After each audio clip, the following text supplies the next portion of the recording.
খবৰ কেনেকুৱা সকলোৰে কিমান ভাল বহুত ভাল মোৰ লগত সকলো একেলগে ক'ব ভাৰত মাতা কি জয়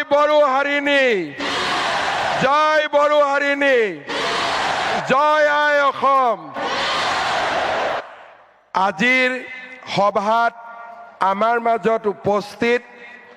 ভাৰতৰ সন্মানীয় প্ৰধানমন্ত্ৰী শ্ৰী নৰেন্দ্ৰ মোদী ডাঙৰীয়া অসমৰ সন্মানীয় ৰাজ্যপাল শ্ৰী লক্ষ্মণ প্ৰসাদ আচাৰ্য ডাঙৰীয়া ভাৰত চৰকাৰৰ সন্মানীয় মন্ত্ৰী শ্ৰী সৰ্বানন্দ সোণোৱাল ডাঙৰীয়া বিধানসভাৰ অধ্যক্ষ শ্ৰী বিশ্বজিৎ দৈমাৰী ডাঙৰীয়া কেন্দ্ৰীয় মন্ত্ৰী পবিত্ৰ মাৰ্ঘেৰিটা ডাঙৰীয়া বিটিচিৰ প্ৰধান শ্ৰী হাগ্ৰামা মহিলাৰী ডাঙৰীয়া সন্মানীয় মন্ত্ৰীসকল সাংসদসকল আৰু আজি অসমৰ বিভিন্ন স্থানৰ পৰা অহা সন্মানীয় ৰাইজ আৰু বাগৰুম্বাৰ ঐতিহাসিক পৰিৱেশনত অংশগ্ৰহণ কৰিবলৈ অহা মোৰ সন্মানীয় যুৱক যুৱতী বন্ধু বান্ধৱীসকল বক্তব্যৰ আৰম্ভণিতে মই গুৰুদেৱ কালীচৰণ ব্ৰহ্ম বডুফা উপেন্দ্ৰনাথ ব্ৰহ্ম আৰু শিক্ষাবিদ সীতানাথ ব্ৰহ্ম চৌধুৰীলৈ মই মোৰ শ্ৰদ্ধা নিবেদন কৰিছোঁ আমাৰ সকলোৰে মনত আছে 1957 চনৰ 26 জানুৱাৰী তাৰিখে শ্ৰী সতীশ চন্দ্ৰ বসুমতাৰী ওস্তাদ কামিনী কুমাৰ নাৰ্জাৰী আৰু মদাৰাম ব্ৰহ্মৰ নিৰ্দেশনাত নতুন দিল্লীত প্ৰথম বাগৰুম্বা নৃত্যৰ ঐতিহাসিক পৰিৱেশন হৈছিল আৰু তাৰ পিছতেই বাগৰুম্বাই ৰাষ্ট্ৰীয় স্বীকৃতি লাভ কৰিবলৈ সক্ষম হৈছিল আজিৰ এই অনুষ্ঠানত মই এই মহান ব্যক্তিসকললৈ মই মোৰ শ্ৰদ্ধা নিবেদন কৰিছোঁ শ্ৰদ্ধাৰ ৰাইজ বড়ো জনগোষ্ঠী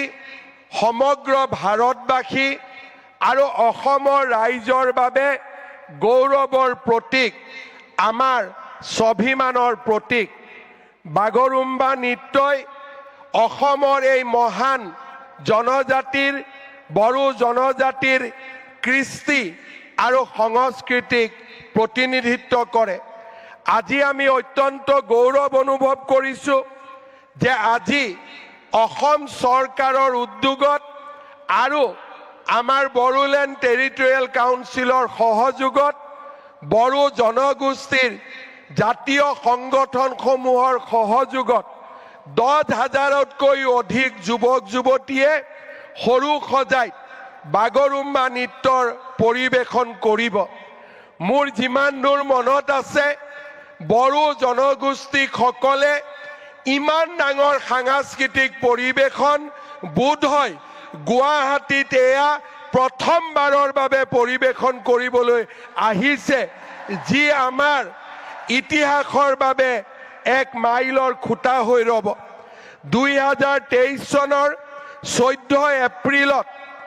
10 সহস্ৰাধিক বিহু আৰু বিহুৱতীৰে আমি আমাৰ বহাগ বিহুক বিশ্বৰ দৰবাৰলৈ লৈ গৈছিলোঁ যোৱা বছৰ ফেব্ৰুৱাৰী মাহত ঝুমুৰ বিনন্দনীৰ জৰিয়তে আমি ঝুমুৰক আন্তঃৰাষ্ট্ৰীয় মঞ্চলৈ লৈ গৈছিলোঁ আজি আমাৰ বাবে গৌৰৱৰ দিন যে আজি আমি বড়ো জনগোষ্ঠীৰ প্ৰতিবিম্ব কৃষ্টি সংস্কৃতিক প্ৰতিনিধিত্ব কৰা বাগৰুম্বাক খন্তেক সময় পিছতেই বিশ্ব দৰবাৰলৈ লৈ যাম শ্ৰদ্ধা ৰাইজ প্ৰধানমন্ত্ৰী নৰেন্দ্ৰ মোদী ডাঙৰীয়াৰ উপস্থিতিয়ে আজি আমাক এক অনন্য গৌৰৱ প্ৰদান কৰিছে যোৱা বছৰ প্ৰধানমন্ত্ৰী নৰেন্দ্ৰ মোদী ডাঙৰীয়াৰ নেতৃত্বত নতুন দিল্লীত বডুফা উপেন্দ্ৰনাথ ব্ৰহ্মৰ প্ৰতিমূৰ্তি স্থাপন কৰা হৈছিলে নতুন দিল্লীৰ এটা পথ বডুপা উপেন্দ্ৰনাথ ব্ৰহ্মৰ নামত উৎসৰ্গিত কৰা হৈছিলে হাগ্ৰামা মহিলাৰী ডাঙৰীয়াই উল্লেখ কৰিছে কি ধৰণে 2003 চনত বিটিচিলৈ স্থায়ী শান্তি উভতাই আনিবলৈ প্ৰধানমন্ত্ৰী বাজপেয়ী ডাঙৰীয়া আৰু 2020 চনত প্ৰধানমন্ত্ৰী নৰেন্দ্ৰ মোদী ডাঙৰীয়াৰ নেতৃত্বত শান্তি চুক্তি স্বাক্ষৰ হৈছিল আজি বড়োলেণ্ড এটা শান্তি দ্বীপলৈ পৰিণত হৈছে বিটিচিৰ নেতৃত্বত আজি লাহে লাহে বড়োলেণ্ড এখন উন্নত জীৱন্ত প্ৰাণৱন্ত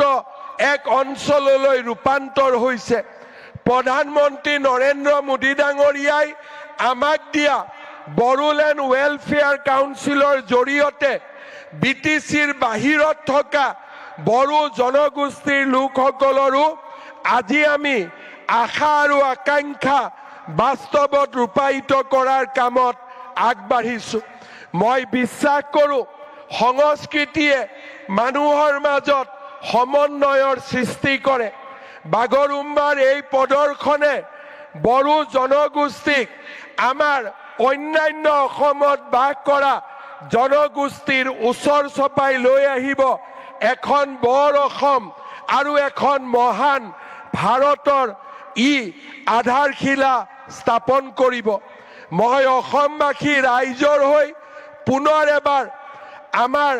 প্ৰধানমন্ত্ৰী নৰেন্দ্ৰ মোদী ডাঙৰীয়াক ধন্যবাদ জনাম আমি নিশ্চয় মনত ৰাখিম যে আমাৰ হাগ্ৰামা মহিলাৰী ডাঙৰীয়াই কোৱাৰ দৰে বিজেপি চৰকাৰৰ দিনতেই বিটিচিৰ নিৰ্মাণ হৈছিল বড়ো ভাষাক সংবিধানৰ ৮ম অনুসূচীত স্বীকৃতি দিয়া হৈছিল অসমৰ সহযোগী চৰকাৰী ভাষাৰ মৰ্যাদা দিয়া হৈছিল বিটিচি গঠন কৰা হৈছিল বড়োলেণ্ড ৱেলফেয়াৰ কাউন্সিল গঠন কৰা হৈছিল মই বিশ্বাস কৰোঁ যে আজিৰ এই অনুষ্ঠানে আমাক ইজনৰ আৰু সিজনৰ মাজত সম্বন্ধ আৰু অধিক মজবুত কৰিব আৰু অধিক শক্তিশালী কৰিব আৰু বডুপা উপেন্দ্ৰনাথ ব্ৰহ্মৰ আদৰ্শক বাস্তৱত ৰূপায়িত কৰাত আমাক আকৌ এবাৰ প্ৰেৰণা যোগাব প্ৰধানমন্ত্ৰী নৰেন্দ্ৰ মোদী ডাঙৰীয়াৰ আজিৰ উপস্থিতিয়ে বড়ো জনগোষ্ঠীৰ সন্মান আৰু আমাৰ স্বাভিমানক এক নতুন পৰ্যায়লৈ লৈ গ'ল আজি আমাৰ এই অডিটৰিয়ামত সৰু সজাই ষ্টেডিয়ামত আৰু ইয়াৰ বাহিৰতো অজস্ৰ বড়ো আৰু আন অসমবাসী লোক আহি ইয়াত উপস্থিত হৈছে এই মুহূৰ্তত অসমৰ প্ৰতিগৰাকী লোকে টেলিভিছনৰ সন্মুখত বহি আছে এই ঐতিহাসিক নৃত্য চাবলৈ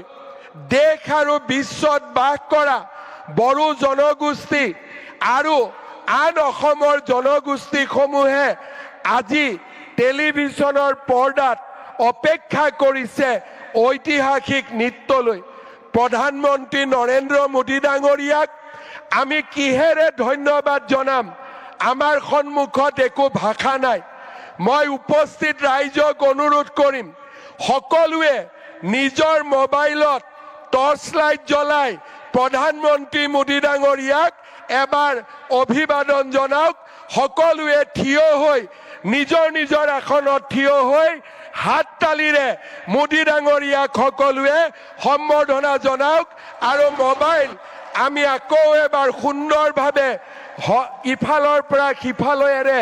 আমি মোদী ডাঙৰীয়াক সম্বৰ্ধনা জনাম সকলোৱে মোৰ লগত একেলগে ক'ব নৰেন্দ্ৰ মোদী নৰেন্দ্ৰ মোদী নৰেন্দ্ৰ মোদী বহুত বহুত ধন্যবাদ জয় হিন্দ বন্দে মাতৰম ধন্যবাদ মহাশয়